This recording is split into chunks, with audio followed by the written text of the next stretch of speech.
ہمارے گھر میں ایک ماسی پچھلے 15 سال سے کام کر رہی تھی، جو ہمیشہ ہماری اترن پہنتی۔ اس کے اچانک انتقال پر ہمیں اس کے سامان سے ایک پرانی بینک کاپی ملی۔ اس کاپی کے اندر ایک مڑا توڑا کاغذ بھی تھا، جس پر اس نے اپنے وارث کے طور پر میرے والد کا نام لکھا ہوا تھا۔ لیکن جب میرے والد وہ کاپی لے کر اکاؤنٹ بند کروانے بینک گئے تو مینیجر نے فوراً اپنی کرسی چھوڑ دی اور میرے والد کو وی آئی پی پروٹوکول دیتے ہوئے بولا کہ آپ خوش قسمت ہیں، کیونکہ یہ معمولی ماسی 15 سال کا عرصہ کوئی معمولی وقت نہیں ہوتا۔ یہ ایک طویل مدت ہے جس میں موسم کئی بار اپنے رنگ بدلتے ہیں اور انسانوں کے چہرے بھی وقت کی دھول تلے دبنے لگتے ہیں۔ ہمارے گھر کے ایک چھوٹے سے کونے میں بھی 15 سال سے ایک ایسی ہی خاموش زندگی اپنے دن پورے کر رہی تھی، جسے ہم سب ماسی کہہ کر بلاتے تھے۔ وہ کب اور کیسے ہمارے گھر آئی تھی، یہ تو اب کسی کو ٹھیک سے یاد بھی نہیں تھا۔ بس اتنا یاد تھا کہ ایک سردیوں کی شام وہ ہمارے دروازے پر کھڑی تھی اور اس کے چہرے پر ایسی بے بسی اور تھکاوٹ تھی کہ میرے والد صاحب نے، جو ہمیشہ سے ایک نرم دل اور رحم کھانے والے انسان تھے، اسے گھر کے اندر بلا لیا۔ اس دن کے بعد سے وہ ہمارے گھر کا حصہ بن گئی اور پھر کبھی لوٹ کر واپس نہ گئی۔ وہ ایک انتہائی خاموش طبع اور سیدھی سادی عورت تھی۔ اس نے کبھی اپنے ماضی کے بارے میں کسی سے کوئی بات نہیں کی اور نہ ہی کبھی کسی نے اس سے زیادہ سوالات پوچھنے کی کوشش کی۔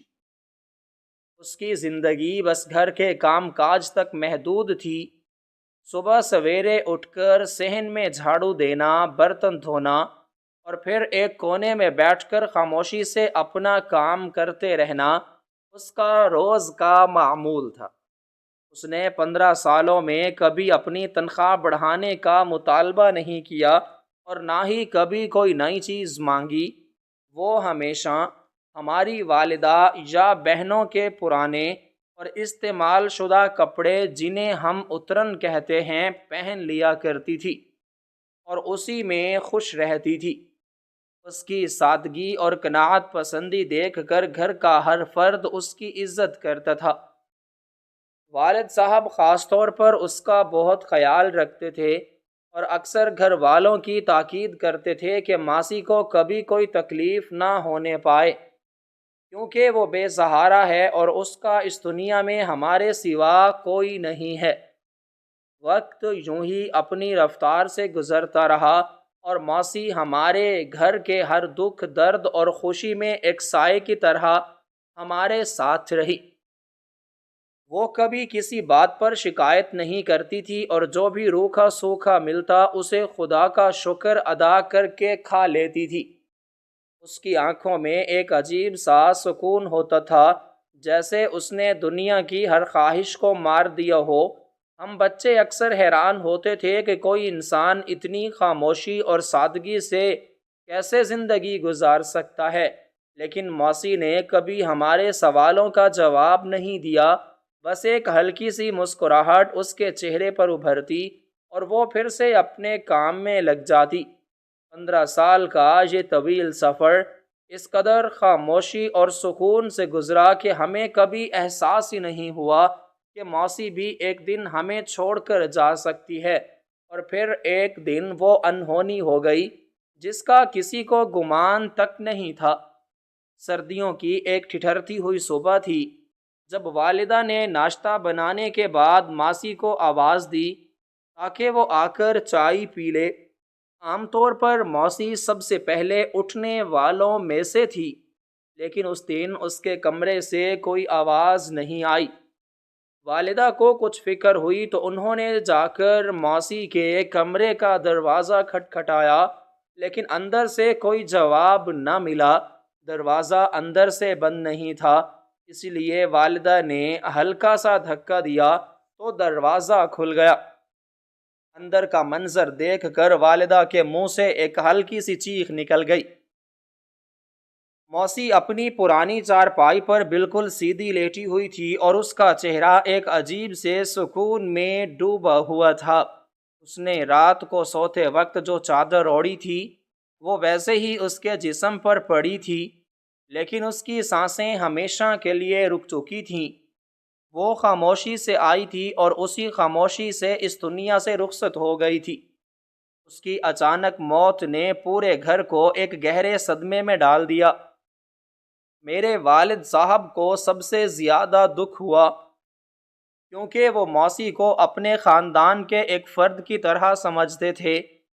انہوں نے فوراً محلے کے لوگوں کو اکٹھا کیا اور انتہائی عزت و احترام کے ساتھ ماسی کی تدفین کا انتظام کیا۔ اس کا کوئی رشتہ دار یا جاننے والا نہیں تھا، اس لیے میرے والد صاحب نے ہی اس کے کفن دفن کے سارے معاملات اپنے ذمے لیے اور اسے شہر کے ایک مقامی قبرستان میں سپرد خاک کر دیا۔ ماسی کے جانے کے بعد کئی دنوں تک گھر میں ایک عجیب سی اداسی چھائی رہی۔ وہ صحن جہاں وہ صبح سویرے جھاڑو دیتی تھی اب سونا سونا لگتا تھا۔ وہ کونا جہاں وہ بیٹھ کر برتن دھوتی تھی اب خالی پڑا تھا۔ گھر کا ہر فرد اس کی کمی کو شدت سے محسوس کر رہا تھا۔ اس کی موت کے قریباً ایک ہفتے بعد والدہ نے والد صاحب سے کہا کہ موسی کے کمرے کا سامان سمیٹ لیا جائے، اور اگر اس کا کوئی پرانا کپڑا یا کوئی اور چیز قابل استعمال ہے تو اسے کسی غریب کو دے دیا جائے تاکہ اس کی روح کو ثواب پہنچے۔ والد صاحب نے بھی اس بات سے اتفاق کیا اور ایک دوپہر کو وہ دونوں ماسی کے چھوٹے سے کمرے میں داخل ہوئے۔ کمرے میں سامان کے نام پر کچھ خاص نہیں تھا۔ ایک پرانی چارپائی، ایک ٹوٹا ہوا لکڑی کا اسٹول اور کونے میں رکھا ہوا ایک پرانا سا ٹین کا بکسا جسے ماسی ہمیشہ اپنے بستر کے سرہانے رکھتی تھی۔ والد صاحب نے وہ ٹین کا بکسا کھولا تو اس میں ماسی کے چند پرانے کپڑے، کچھ چوڑیاں اور چند ایک روزمرہ استعمال کی معمولی چیزیں پڑی تھیں۔ بکسے کے بالکل نیچے ایک پرانے کپڑے میں لپٹی ہوئی کوئی چیز تھی۔ والد صاحب نے تجسس سے اس کپڑے کو کھولا تو اس کے اندر سے ایک انتہائی پرانی اور خستہ حال کھاتے کی کاپی نکلی۔ یہ کاپی کسی مالیاتی ادارے کی تھی اور اس کے اوراق وقت کے ساتھ پیلے پڑ چکے تھے۔ والد صاحب نے حیرانی سے وہ کاپی والدہ کو دکھائی اور کہا کہ ماسی کے پاس یہ کاپی کہاں سے آئی؟ وہ تو کبھی گھر سے باہر تک نہیں جاتی تھی۔ کاپی کے صفحات مڑ چکے تھے اور اس پر لکھی ہوئی تحریر بھی خاصی دھندلی ہو چکی تھی۔ والد صاحب نے جب اس کاپی کے اوراق پلٹے تو اس کے بالکل درمیانی حصے میں ایک پرانا مڑا تڑا کاغذ تہہ کر کے رکھا ہوا تھا۔ کاغذ کا رنگ بھی کاپی کی طرح پیلا پڑ چکا تھا اور اس کی تہیں اس قدر سخت ہو چکی تھیں کہ اسے کھولتے ہوئے ڈر لگ رہا تھا کہ کہیں وہ پھٹ نہ جائے۔ والد صاحب نے بڑی احتیاط کے ساتھ اس کاغذ کو کھولا اور اس پر لکھی ہوئی تحریر کو پڑھنے کی کوشش کی۔ تحریر کسی کمزور ہاتھ سے لکھی گئی تھی اور الفاظ کچھ کانپتے ہوئے محسوس ہو رہے تھے۔ والد صاحب نے جب اس تحریر کو غور سے پڑھا تو ان کی آنکھوں میں آنسو آ گئے۔ اس کاغذ پر ماسی نے اپنی پرانی خواہش اور وصیت لکھی ہوئی تھی۔ اس نے لکھا تھا کہ اس دنیا میں اس کا کوئی سگا رشتہ دار نہیں ہے اور وہ پچھلے 15 سالوں سے جس گھر میں رہ رہی ہے وہی اس کا اصل خاندان ہے۔ اس نے مزید لکھا تھا کہ اس گھر کے مالک یعنی میرے والد صاحب نے اس پر جو احسانات کیے ہیں اور جس طرح اسے ایک انسان سمجھ کر اپنے گھر میں پناہ دی ہے، اس کا بدلہ وہ ساری زندگی نہیں چکا سکتی۔ اس کاغذ کے آخر میں اس نے واضح الفاظ میں یہ وصیت کی تھی کہ اس کے مرنے کے بعد اس کا یہ کھاتا اور اس میں موجود جو بھی معمولی رقم ہے وہ میرے والد صاحب کو دے دی جائے، کیونکہ وہی اس کے واحد اور سچے وارث ہیں۔ والد صاحب یہ تحریر پڑھ کر آپ دیدہ ہو گئے اور انہوں نے وہ کاغذ واپس اس کاپی میں رکھ دیا۔ انہیں لگا کہ شاید موسی نے پچھلے 15 سالوں میں کچھ 100 یا 1000 روپے جوڑ کر رکھے ہوں گے، اور وہ چاہتی تھی کہ اس کی یہ جمع پونجی اس کے مرنے کے بعد میرے والد صاحب کے کام آئے۔ والد صاحب نے والدہ سے کہا کہ موسی نے جو چند روپے بھی اس کھاتے میں جمع کیے ہوں گے، میں انہیں نکال کر کسی یتیم خانے یا مدرسے میں دے دوں گا تاکہ موسی کو اس کا ثواب ملتا رہے۔ اگلے دن صبح سویرے والد صاحب نے وہ پرانی کاپی اور وصیت والا کاغذ اپنی جیب میں رکھا اور گھر سے نکل پڑے۔ شہر کے وہ مالیاتی ادارہ جس کی کاپی تھی ہمارے گھر سے کچھ فاصلے پر تھا۔ والد صاحب پیدل چلتے ہوئے اس عمارت تک پہنچے جو ایک پرانی طرز کی بنی ہوئی تھی اور اس کے اندر کافی چہل پہل تھی۔ وہ اندر داخل ہوئے اور سیدھے اس افسر کی میز کی طرف گئے جو وہاں کے روزمرہ کے معاملات دیکھ رہا تھا۔ افسر اپنے کام میں مصروف تھا اور اس کے سامنے فائلوں کا ایک ڈھیر لگا ہوا تھا۔ والد صاحب نے اپنی جیب سے وہ پرانی دھندلی سی کھاتے کی کاپی اور وہ مڑا توڑا کاغذ نکالا اور افسر کی میز پر رکھ دیا۔ افسر نے نظر اٹھا کر والد صاحب کو دیکھا جو ایک سادہ سے لباس میں ملبوس تھے اور ان کے چہرے پر ایک شریفانہ متانت تھی۔ والد صاحب نے افسر کو مخاطب کرتے ہوئے نہایت دھیمے اور سادہ الفاظ میں اپنا مدعا بیان کرنا شروع کیا۔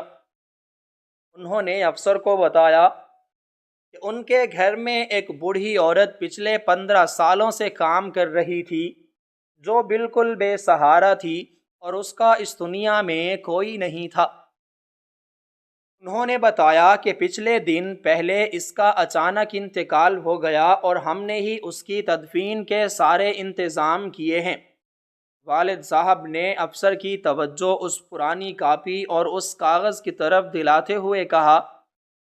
کہ جب ہم نے اس کے مرنے کے بعد اس کا سامان سمیٹا تو اس کے پرانے بکسے سے یہ کھاتے کی کاپی اور یہ کاغذ ملا ہے جس پر اس نے اپنی آخری خواہش لکھی ہے۔ والد صاحب نے اپنی بات کو جاری رکھتے ہوئے افسر کو بتایا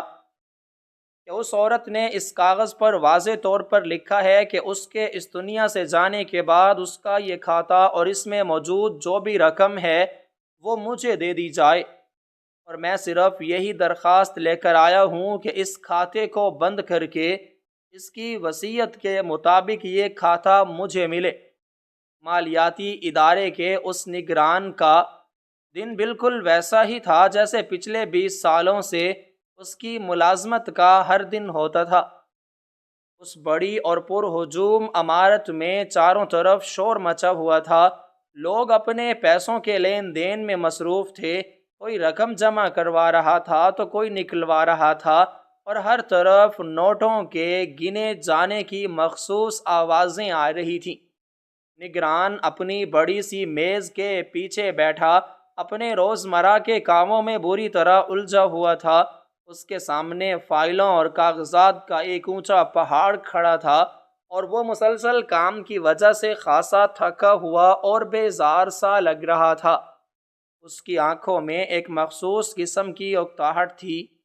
جو ان لوگوں میں پیدا ہو جاتی ہے جو سال ہاں سال سے ایک ہی جیسا کام کر رہے ہوں۔ نگران کو اپنے تجربے پر بہت فخر تھا اور وہ دعویٰ کرتا تھا کہ وہ کسی بھی شخص کے کپڑوں اور جوتوں کو دیکھ کر اس کی مالی حیثیت کا بالکل درست اندازہ لگا سکتا ہے۔ جب میرے والد صاحب اس کی میز کے پاس پہنچے تو نگران نے ان کی طرف ایک سرسری سی نظر ڈالی۔ والد صاحب نے ایک انتہائی سادہ اور سستا سا لباس پہنا ہوا تھا اور ان کے پاؤں میں موجود جوتے بھی کافی پرانے اور گھسے ہوئے تھے۔ نگران نے اپنے ذہن میں فوراً یہ فیصلہ کر لیا کہ یہ کوئی غریب اور سفید پوش انسان نہیں ہے جو شاید اپنے کسی چھوٹے موٹے کھاتے کا مسئلہ لے کر آیا ہے۔ اس لیے اس نے والد صاحب کو بیٹھنے کا اشارہ تک نہیں کیا اور اپنے کام میں مگن رہا۔ والد صاحب اپنی سادگی اور شرافت کی وجہ سے خاموشی سے اس کی میز کے پاس کھڑے رہے اور اس کے فارغ ہونے کا انتظار کرتے رہے۔ جب نگران نے ایک فائل بند کر کے دوسری طرف رکھی تو اس نے قدرے روکھے اور کھردرے لہجے میں والد صاحب سے پوچھا کہ وہ کیا کام لے کر آئے ہیں۔ والد صاحب نے انتہائی دھیمی اور شائستہ انداز میں اپنی جیب سے وہ پرانی دھندلی سی کھاتے کی کاپی اور وہ مڑا توڑا کاغذ نکالا اور اس کی میز پر رکھ دیا۔ نگران نے اس بوسیدہ اور خستہ حال کاپی کو اس طرح دیکھا جیسے کوئی کسی انتہائی حقیر چیز کو دیکھتا ہے۔ اس کے خیال میں یہ کسی مزدور یا عام سے غریب محنت کش کا کوئی پرانا کھاتا تھا جس میں بمشکل چند سو یا ہزار روپے پڑے ہوں گے، اور اب اس کا یہ وارث وہ معمولی سی رقم نکالنے کے لیے اپنا اور اس کا قیمتی وقت ضائع کرنے آ گیا تھا۔ اس نے بیزاری سے وہ کاپی اٹھائی۔ اس کاپی کا غلاف اس قدر پرانا اور کمزور ہو چکا تھا کہ اس کے حاشیے جگہ جگہ سے پھٹ رہے تھے اور اس کی جلد پر لگی ہوئی سیاہی وقت کی لمبی گرد تلے دب کر تقریباً مٹ چکی تھی۔ اس کاپی سے ایک عجیب سی پرانی اور سیلن زدہ خوشبو آ رہی تھی جو پرانے کاغذوں اور بند صندوقوں سے آتی ہے۔ نگران نے انتہائی بے دلی اور لاپرواہی کے ساتھ اس کاپی کا پہلا ورق پلٹا تو اسے اس پر لکھے ہوئے ہندسے اور تحریر پڑھنے میں خاصی دقت محسوس ہوئی، کیونکہ وہ حروف بہت پرانے انداز میں اور کسی سوکھی ہوئی سیاہی سے لکھے گئے تھے جو اب پیلی اور دھندلی پڑ چکی تھی۔ نگران نے اپنے سامنے رکھے ہوئے برقی آلے یعنی حسابی مشین کی کنجیوں والے تختے پر اپنی انگلیاں رکھیں اور اس پرانی کاپی پر درج وہ لمبا اور پیچیدہ ہندسہ جو اس کھاتے کا نمبر تھا اس مشین میں درج کرنا شروع کیا۔ وہ ہندسہ عام کھاتوں کے نمبروں سے کچھ مختلف اور کافی طویل تھا۔ اس میں کچھ ایسے نشانات اور حروف بھی شامل تھے جو نگران نے آج کل کے جدید کھاتوں میں کبھی نہیں دیکھے تھے، لیکن اس نے اپنی روزمرہ کی عادت کے مطابق اور اپنے تکبر میں ان باتوں پر کوئی خاص توجہ نہیں دی۔ اس کا خیال تھا کہ ابھی مشین کے پردے پر ایک معمولی سی رقم ظاہر ہوگی اور وہ ایک کاغذ پر مہر لگا کر اور وہ چند روپے اس بزرگ کے ہاتھ پر رکھ کر اسے رخصت کر دے گا تاکہ وہ اپنے دیگر اہم کاموں کی طرف پوری توجہ دے سکے۔ ہندسہ درج کرنے کے بعد اس نے مشین کو معلومات تلاش کرنے کا حکم دیا اور خود اپنی آرام دہ کرسی کی پشت سے ٹیک لگا کر ایک لمبی سانس لی اور ایک بار پھر اپنے ارد گرد کے ہجوم کو دیکھنے لگا۔ چند لمحوں تک مشین کا وہ برقی پردہ بالکل خاموش رہا اور اس پر تلاش کا نشان گھومتا رہا، جیسے وہ بھی اس پرانے اور طویل ہندسے کو سمجھنے اور اسے اپنے وسیع اور پیچیدہ نظام میں تلاش کرنے کی کوشش کر رہا ہو۔ نگران کو اس تاخیر پر تھوڑی سی الجھن ہوئی، کیونکہ عام طور پر اس کا یہ نظام پلک جھپکتے ہی معلومات سامنے لے آتا تھا۔ اس نے کاپی کی طرف دوبارہ دیکھا تو اچانک اس کی نظر اس بوسیدہ کاغذ کے بالکل کونے پر پڑی جہاں ایک انتہائی مدھم سی مہر لگی ہوئی تھی۔ یہ مہر کسی عام مالیاتی شاخ کی نہیں تھی، بلکہ اس پر کچھ ایسے خاص نشانات اور پرانے دور کے ستارے بنے ہوئے تھے جو اس نے اپنی پوری ملازمت کے دوران صرف کتابوں یا پرانے اصولوں کے خفیہ ضوابط میں دیکھے تھے۔ اس مہر کو دیکھتے ہی اس کے ماتھے پر ایک ہلکی سی شکن ابھری اور اس کے دل میں ایک انجانا سا شک پیدا ہوا کہ شاید یہ کوئی عام کھاتا نہیں ہے۔ اس کے ذہن کے کسی دور افتادہ کونے میں اپنے ترتیبی دور کی کوئی پرانی یاد جاگنے لگی جب ان کے ایک بہت پرانے استاد نے انہیں کچھ ایسے مخصوص اور انتہائی نایاب کھاتوں کے بارے میں بتایا تھا جو دنیا کے انتہائی اہم اور طاقتور لوگوں سے تعلق رکھتے تھے اور جنہیں قانون کے تحت مکمل تحفظ اور پوشیدگی فراہم کی گئی تھی۔ ابھی وہ اس مہر کو مزید غور سے دیکھنے کی کوشش کر ہی رہا تھا اور اس کا شک یقین میں بدلنے ہی والا تھا کہ اچانک اس کی میز پر رکھی ہوئی حسابی مشین کے پردے پر ایک عجیب سی روشنی ابھری اور اس کے ساتھ ہی ایک ہلکی سی لیکن انتہائی تیز تنبیہ آواز پیدا ہوئی جس نے نگران کو چونکا دیا۔ نگران نے فوراً اپنی نظریں اس برقی پردے کی طرف گھمائیں اور جو منظر اس نے وہاں دیکھا اس نے اس کے پیروں تلے سے زمین نکال دی اور اس کے ہوش اڑا دیے۔ مشین کا سارا پردہ جو عام طور پر نیلے یا سفید رنگ میں معلومات دکھاتا تھا اب مکمل طور پر گہرا سرخ ہو چکا تھا اور اس کے عین درمیان میں بڑے بڑے اور واضح حروف میں ایک انتہائی خفیہ اور اعلیٰ درجے کا تنبیہی پیغام تیزی سے جگمگا رہا تھا۔ یہ پیغام ایک عام سا انتباہ نہیں تھا بلکہ یہ اس بات کی نشاندہی کر رہا تھا کہ یہ کھاتا اس مالیاتی ادارے کے اس مخصوص اور انتہائی پوشیدہ عالمی نظام کا حصہ ہے جو صرف اور صرف ان چند خاص شخصیات کے انتہائی اہم اثاثوں کو محفوظ رکھنے کے لیے بنایا گیا تھا۔ نگران کی آنکھیں حیرت اور خوف کے مارے اس قدر پھیل گئیں کہ ایسا لگتا تھا جیسے وہ ابھی اپنے حلقوں سے باہر آ جائے گی۔ وہ جانتا تھا کہ اس طرح کے سرخ پیغام کا مطلب کیا ہوتا ہے۔ اس نے اپنی تربیت میں بار بار یہ پڑھا اور سنا تھا کہ اگر کبھی زندگی میں ایسا کوئی کھاتا سامنے آ جائے تو اس کا مطلب ہوتا ہے کہ اس کھاتے میں موجود اثاثے اور مالیت اس قدر زیادہ اور قیمتی ہے اس کا اندازہ لگانا ایک عام انسان کے بس کی بات نہیں، اور ایسے کھاتے تک رسائی صرف اس کے اصل وارث یا اس کے باقاعدہ نامزد کردہ شخص کو ہی مل سکتی ہے، اور وہ بھی انتہائی کڑے اور سخت ترین حفاظتی انتظامات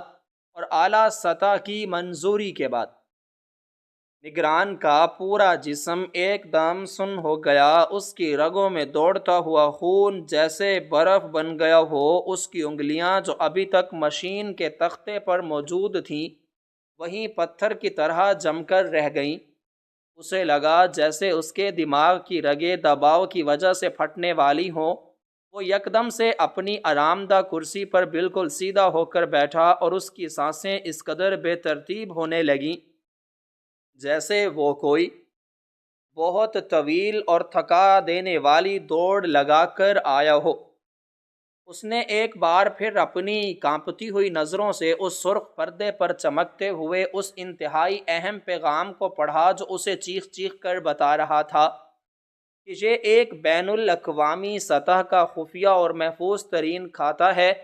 جس کی مالیت چند ہزار یا لاکھ میں نہیں بلکہ اربوں خربوں میں ہے، اور اس کھاتے کا تعلق براہ راست مرکزی دفتر کے ان زیر زمین خفیہ تہخانوں سے ہے جہاں دنیا کی سب سے قیمتی اور نایاب اشیاء اور بے بہا اثاثے کئی دہائیوں سے محفوظ کیے گئے ہیں۔ نگران کی حالت غیر ہونے لگی۔ اسے اپنے ماتھے پر سردیوں کے موسم میں بھی ٹھنڈے پسینے کے موٹے موٹے قطرے ابھرتے ہوئے محسوس ہوئے۔ اس کا دل اس قدر تیزی سے اور زور سے دھڑک رہا تھا کہ اسے اپنے ہی سینے میں ہتھوڑے بجنے کی آوازیں آنے لگیں اور شدید درد محسوس ہونے لگا۔ وہ یہ سوچ کر ہی خوف سے کانپ اٹھا کہ وہ پچھلے آدھے گھنٹے سے ایک ایسے شخص کو اپنے سامنے کھڑا کیے ہوئے تھا اور اسے حقارت سے دیکھ رہا تھا جو اس وقت اس پورے مالیاتی ادارے کے سب سے بڑے اور قیمتی خفیہ کھاتے کا اکلوتا قانونی وارث بن کر اس کے پاس آیا تھا، اور وہ اپنی حماقت اور تکبر میں اسے ایک بھکاری یا غریب محنت کش سمجھ رہا تھا۔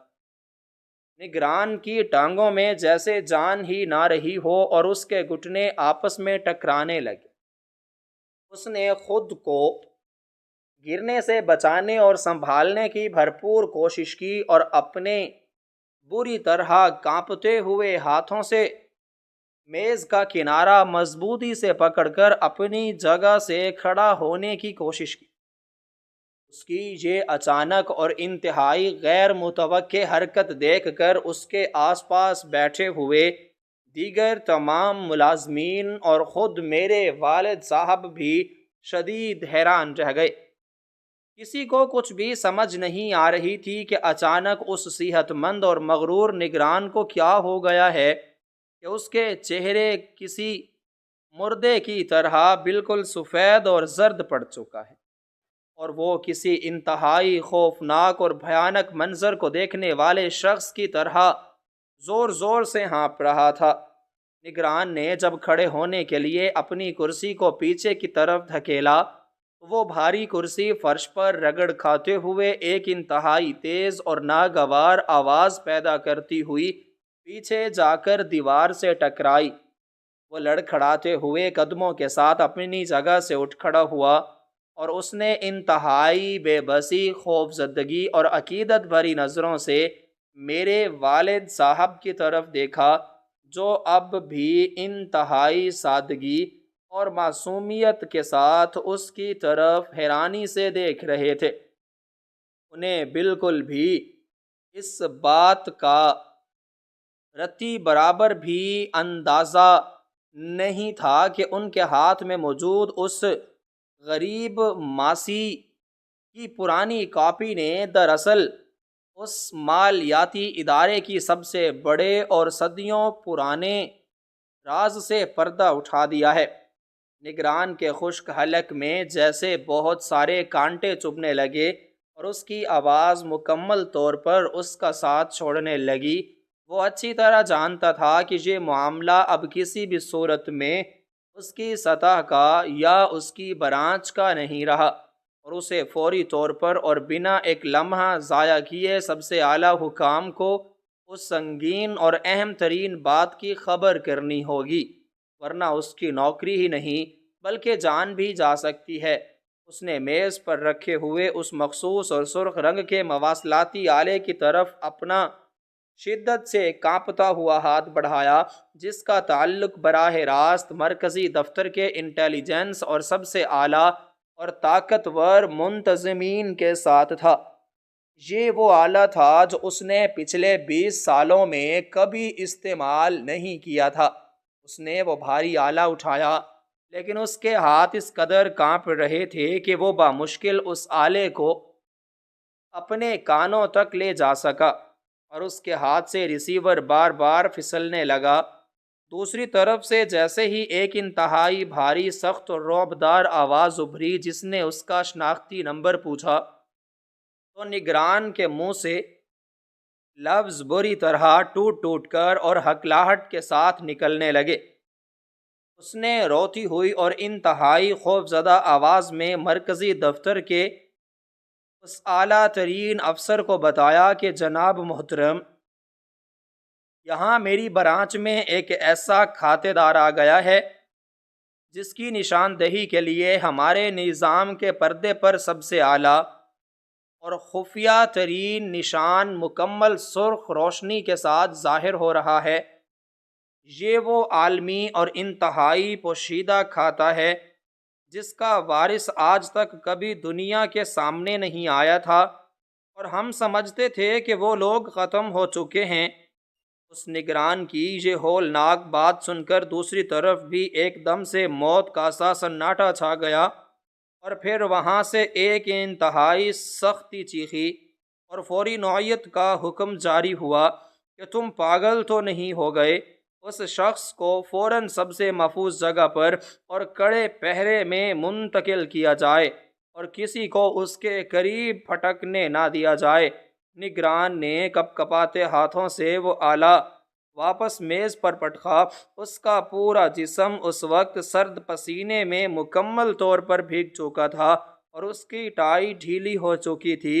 وہ تیزی سے اور لڑکھڑاتا ہوا اپنی بڑی میز کے گرد گھوم کر میرے والد صاحب کے پاس آیا اور انتہائی ادب، غالمانہ انداز اور عقیدت کے ساتھ اپنا سر مکمل طور پر ان کے سامنے جھکاتے ہوئے ہاتھ باندھ کر کھڑا ہو گیا۔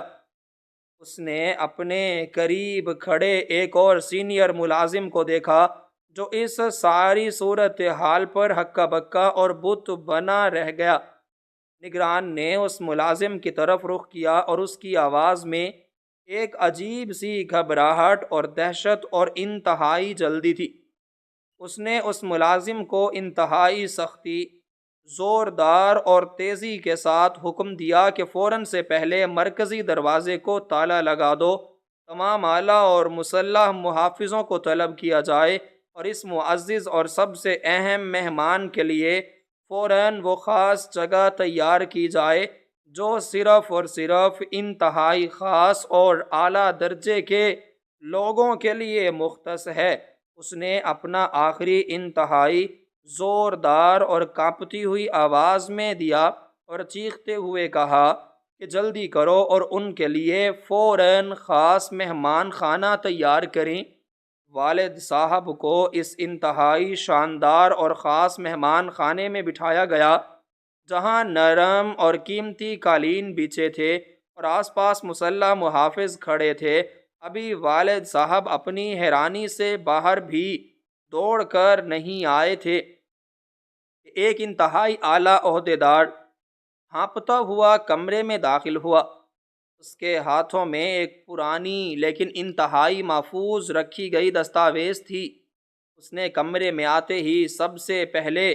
میرے والد کے سامنے سر جھکا دیا اور بنا کوئی تمہید باندھے وہ الفاظ کہے جس نے والد صاحب کے قدموں تلے سے زمین کھینچ لی۔ اس اعلیٰ عہدیدار نے انتہائی ادب اور کانپتی ہوئی آواز میں والد صاحب کو بتایا کہ جو عورت پچھلے 15 سالوں سے آپ کے گھر میں ایک معمولی موسی بن کر کام کر رہی تھی اور آپ کے گھر والوں کے پرانے کپڑے پہنتی تھی،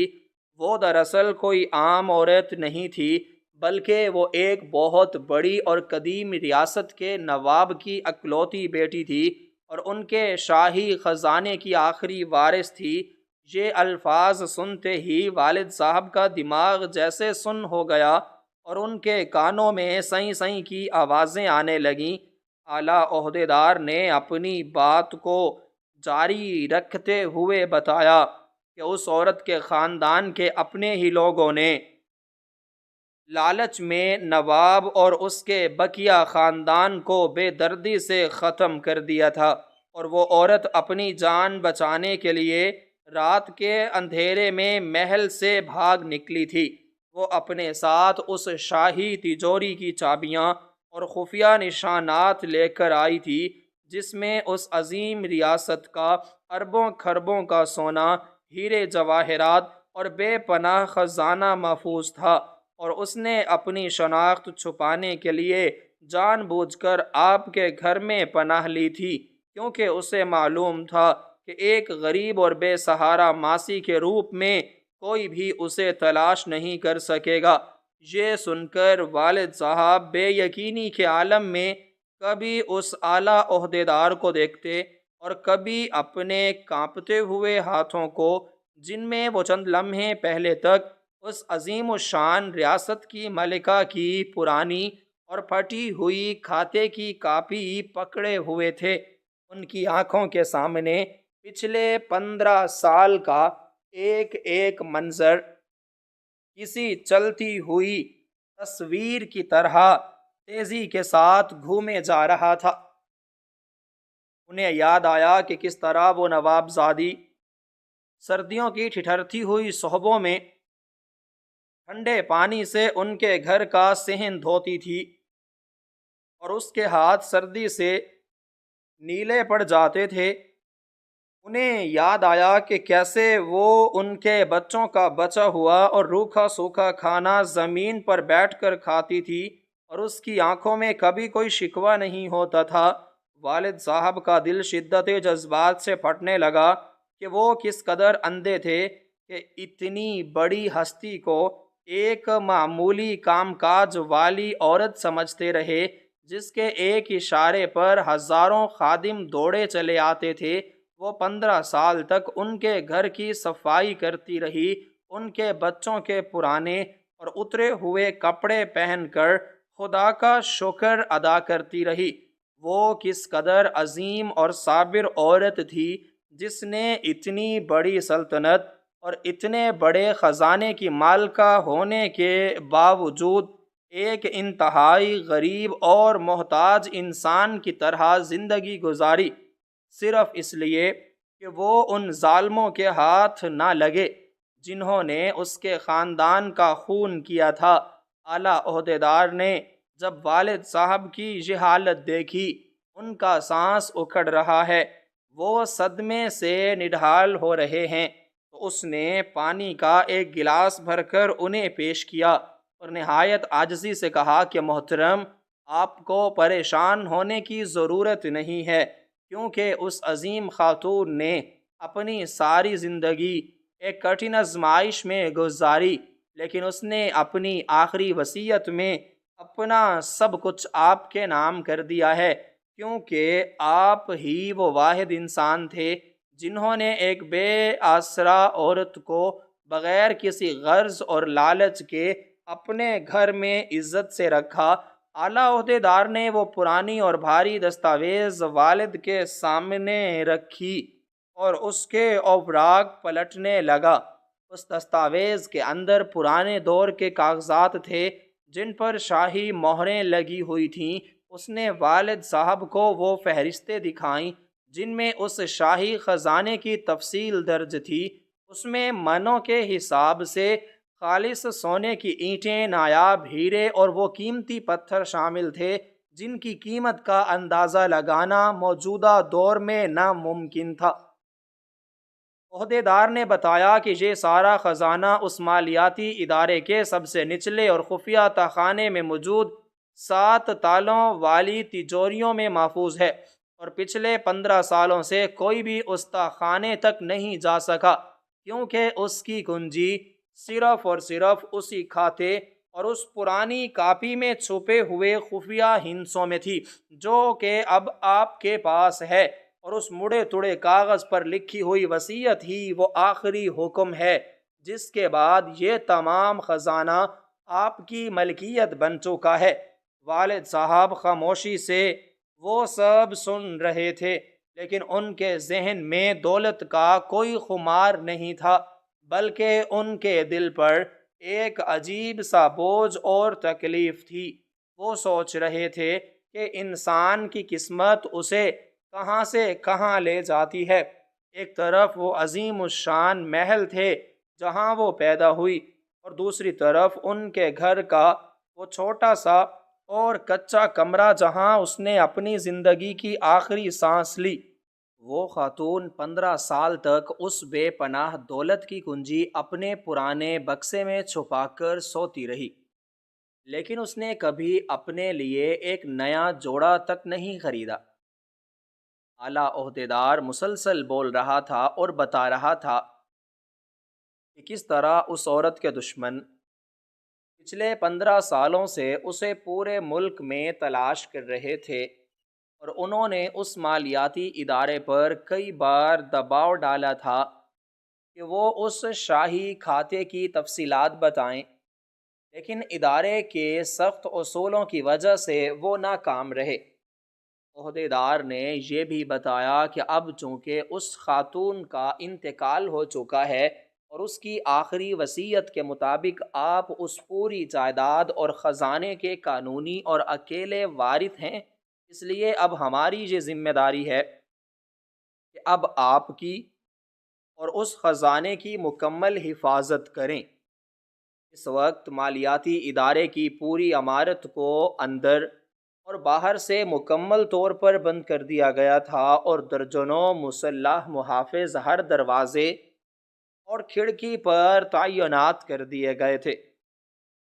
تاکہ کسی بھی قسم کے خطرے سے نمٹا جا سکے۔ کمرے میں موجود ہر شخص والد صاحب کو انتہائی رشک اور حیرت بھری نظروں سے دیکھ رہا تھا، کیونکہ وہ ایک ہی پل میں دنیا کے امیر ترین لوگوں میں شامل ہو چکے تھے۔ لیکن والد صاحب کی حالت اس شخص جیسی تھی جس کے کندھوں پر اچانک کوئی بہت بھاری پہاڑ رکھ دیا گیا ہو۔ انہیں وہ پرانی کاپی اور وہ مڑا توڑا کاغذ اب ایک بہت ہی بڑی ذمہ داری اور امتحان لگ رہا تھا۔ وہ سمجھ نہیں پا رہے تھے کہ وہ اس قدر بے پناہ دولت کا کیا کریں گے جو خون خرابے اور اپنوں کی غداری کی وجہ سے اس عورت کو چھوڑنی پڑی تھی۔ وہ بار بار یہی سوچ رہے تھے کہ کاش انہیں پہلے اس عورت کی حقیقت معلوم ہو جاتی تو وہ کبھی اسے اس طرح تکلیف اور غربت کی زندگی نہ گزارنے دیتے۔ وہ اس کے قدموں میں دنیا کی ہر آسائش رکھ دیتے، لیکن اب وقت گزر چکا تھا اور وہ عورت اپنے سارے راز اور اپنی ساری دولت ان کے حوالے کر کے ہمیشہ کے لیے خاموش ہو چکی تھی۔ عہدیدار نے والد صاحب سے درخواست کی کہ وہ چند ضروری کاغذات پر اپنے انگوٹھے کے نشان ثبت کر دیں تاکہ اس کھاتے کو باقاعدہ طور پر ان کے نام منتقل کرنے کی کارروائی کی جا سکے اور مرکزی دفتر کو مطلع کیا جا سکے کہ اصل وارث مل گیا ہے۔ لیکن والد صاحب کے ہاتھ اس قدر کانپ رہے تھے کہ ان کے لیے اپنا ہاتھ اٹھانا بھی مشکل ہو رہا تھا۔ ان کی آنکھوں سے مسلسل آنسو بہہ رہے تھے جو اس خاتون کی یاد اور اس کی قربانیوں پر بہہ رہے تھے۔ انہیں اپنے ارد گرد موجود وہ شاندار اور قیمتی چیزیں بالکل بے معنی لگ رہی تھیں۔ ان کے ذہن میں بس وہ منظر تھا جب انہوں نے آخری بار اس خاتون کا پرسکون چہرہ دیکھا تھا جب وہ موت کی نیند سو رہی تھی۔ انہیں لگا جیسے وہ خاتون آج بھی ان کے سامنے کھڑی مسکرا رہی ہے اور انہیں کہہ رہی ہے کہ تم نے میری غربت میں میرا ساتھ دیا، اب میری یہ دولت تمہاری امانت ہے۔ اعلیٰ عہدیدار اور دیگر عملہ والد صاحب کے جواب کا بے صبری سے انتظار کر رہا تھا۔ صورتحال اس قدر نازک اور حساس تھی کہ ذرا سی بھی غلطی یا کسی تاخیر کسی بہت بڑے مسئلے کو جنم دے سکتی تھی، کیونکہ اس عظیم خزانے کے دشمن ابھی بھی زندہ تھے اور اگر انہیں ذرا سی بھی بھنک پڑ جاتی کہ وہ شاہی وارث اس دنیا سے جا چکی ہے اور اب وہ سارا خزانہ ایک عام اور سادہ سے انسان کے ہاتھ لگ گیا ہے، وہ یقیناً اسے چھیننے کے لیے کسی بھی حد تک جا سکتے تھے۔ عہدیدار نے ایک بار پھر انتہائی ادب سے والد صاحب کو مخاطب کیا اور انہیں حالات کی سنگینی کا احساس دلانے کی کوشش کی۔ اس نے بتایا کہ جب تک یہ قانونی کارروائی مکمل نہیں ہو جاتی ان کی جان کو شدید خطرہ لاحق ہو سکتا ہے، اس لیے انہیں جلد از جلد فیصلہ کرنا ہوگا اور اس کھاتے کی ملکیت کو قبول کرنا ہوگا تاکہ ریاست اور یہ ادارہ باضابطہ طور پر ان کی اور ان کے خاندان کی حفاظت کی ذمہ داری اٹھا سکے۔ لیکن والد صاحب ابھی تک خاموش تھے اور ان کا دل کسی بڑے طوفان کی زد میں تھا۔ وہ اس کشمکش میں تھے کہ کیا انہیں واقعی یہ سارا بوجھ اٹھانا چاہیے یا اس ساری دولت کو ریاست کے حوالے کر کے واپس اپنی اسی سادہ اور پرسکون زندگی میں لوٹ جانا چاہیے جہاں انہیں کوئی خوف یا خطرہ نہیں تھا۔ وہ گہری سوچ میں گم تھے اور کمرے میں ایک عجیب اور پر اسرار سی خاموشی چھائی ہوئی تھی جو کسی بڑے فیصلے کے انتظار میں تھی، اور دوسری طرف مالیاتی ادارے کے باہر سائرن بجنے کی آوازیں آنا شروع ہو گئی تھی، جس کا مطلب تھا کہ ریاست کے اعلیٰ ترین حفاظتی دستے اور اس عمارت کو اپنے گھیرے میں لے رہے تھے تاکہ اس شاہی خزانے کے نئے وارث کو مکمل تحفظ فراہم کیا جا سکے۔ والد صاحب کی خاموشی طویل ہوتی جا رہی تھی اور اعلیٰ عہدیدار کے ماتھے پر پسینے کے قطرے نمایاں ہونے لگے تھے، کیونکہ وقت تیزی سے گزر رہا تھا اور باہر کا ماحول لمحہ بہ لمحہ سنگین ہوتا جا رہا تھا۔ والد صاحب کی نظریں اس مڑے تڑے کاغذ پر جمی ہوئی تھیں جس پر اس عظیم عورت نے اپنے آخری لفظ لکھے تھے، اور وہ ان الفاظ میں چھپی ہوئی تکلیف اور اعتبار کو محسوس کرنے کی کوشش کر رہے تھے۔ انہیں فیصلہ کرنا تھا، اور یہ فیصلہ محض ایک کھاتے کا نہیں تھا بلکہ ایک ایسی وراثت کا تھا جس نے کئی نسلوں کو خون میں نہلایا تھا، اور اب وہ وراثت ان کے سامنے ایک سوالیہ نشان بن کر کھڑی تھی۔ والد صاحب کافی دیر تک اس مڑے تڑے کاغذ کو دیکھتے رہے جس پر اس عظیم اور صابر عورت نے اپنے آخری الفاظ لکھے تھے۔ ان کے ذہن میں ایک طوفان برپا تھا اور سوچوں کا ایک لامتناہی سلسلہ چل رہا تھا۔ ایک طرف دنیا کی وہ بے پناہ اور چمچماتی ہوئی دولت تھی جس کے حصول کے لیے بڑے بڑے بادشاہ اور حکمران اپنا ایمان تک بیچ دیتے ہیں، اور دوسری طرف ان کی وہ انتہائی سادہ غریبانہ لیکن پرسکون زندگی تھی جس میں 2 وقت کی روٹی تو مشکل سے ملتی تھی، مگر رات کو نیند بہت میٹھی آتی تھی۔ کمرے میں موجود تمام اعلیٰ عہدیدار اور دیگر عملہ انتہائی بے چینی اور اضطراب کے عالم میں ان کے جواب کا منتظر تھا، کیونکہ باہر کے حالات تیزی سے سنگین اور کشادہ ہو رہے تھے، اور ریاست کے مسلح اور خاص محافظوں نے اس پوری عظیم الشان عمارت کو مکمل طور پر اپنے گھیرے میں لے لیا تھا تاکہ کسی بھی ناخوشگوار واقعے سے بچا جا سکے۔ والد صاحب نے ایک لمبی اور گہری سانس لی، اپنی آنکھیں بند کیں اور اپنے رب کو یاد کیا۔ پھر انہوں نے اپنے انتہائی کانپتے ہوئے ہاتھوں سے وہ شاہی قلم پکڑ لیا جو اعلیٰ عہدیدار نے انتہائی ادب کے ساتھ انہیں پیش کیا تھا۔ انہوں نے ان تمام پرانے اور تاریخی کاغذات پر اپنے دستخط کرنے اور انگوٹھے کے نشان ثبت کرنے شروع کیے جن کے ذریعے وہ اس پوری سلطنت کے خزانوں کے اکیلے اور بلا شرکت غیر مالک بن رہے تھے، لیکن اس کے ساتھ ہی انہوں نے نہایت دھیمی، پروقار اور ایک انتہائی مضبوط آواز میں وہاں موجود تمام حکام کو اپنا آخری اور حتمی فیصلہ سنانا شروع کیا۔ انہوں نے کہا کہ وہ اس خونی دولت اور بے تحاشا شاہی خزانے کا ایک ذرہ بھی اپنی ذات، اپنے خاندان یا اپنے بچوں کے دنیاوی عیش و آرام کے لیے بالکل استعمال نہیں کریں گے، کیونکہ جس منحوس دولت نے اتنی عظیم اور اعلیٰ ظرف عورت کو 15 سال تک در بدر کی ٹھوکریں کھانے پر مجبور کیا اور اسے اپنے ہی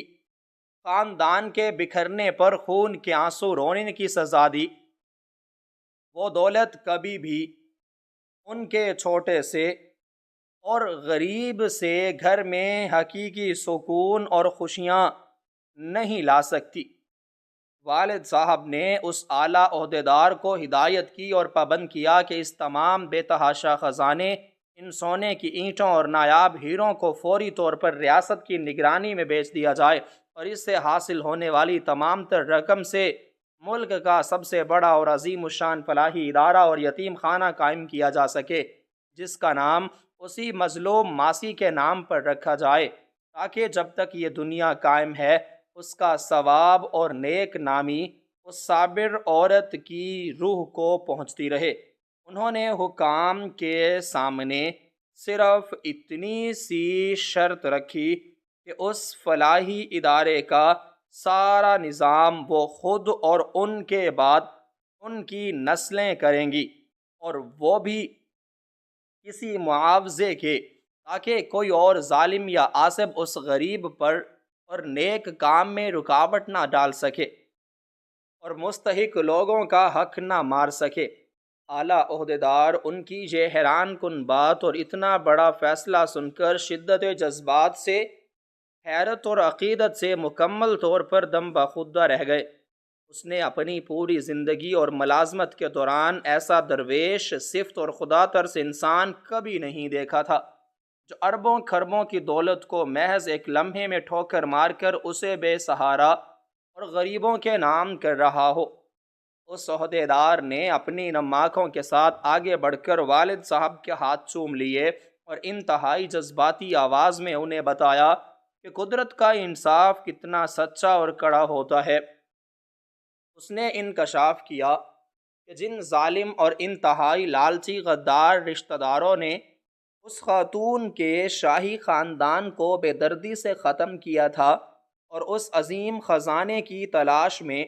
پچھلے 15 سالوں سے پاگلوں کی طرح مارے مارے پھر رہے تھے، وہ سب کے سب پچھلے ہی ہفتے ریاست کے سخت قانون کی گرفت میں آ چکے ہیں۔ ان کی اپنی ساری جائیدادیں اور اثاثے ہمیشہ کے لیے ضبط ہو چکے ہیں، اور اب وہ غدار جیل کی تاریک اور بدبودار کوٹڑیوں میں اپنی بقیہ زندگی سڑتے سڑتے گزاریں گے۔ قدرت نے ان کا سارا جھوٹا غرور اور تکبر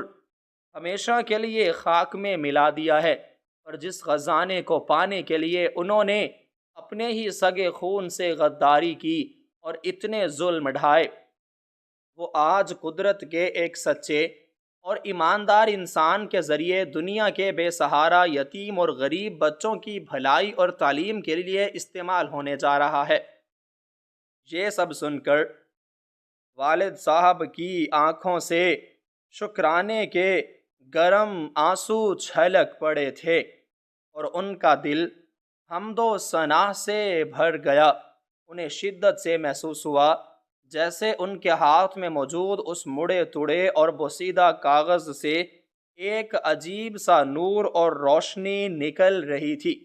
اس مظلوم ماسی کی روح انہیں آسمانوں سے دعائیں دے رہی ہے۔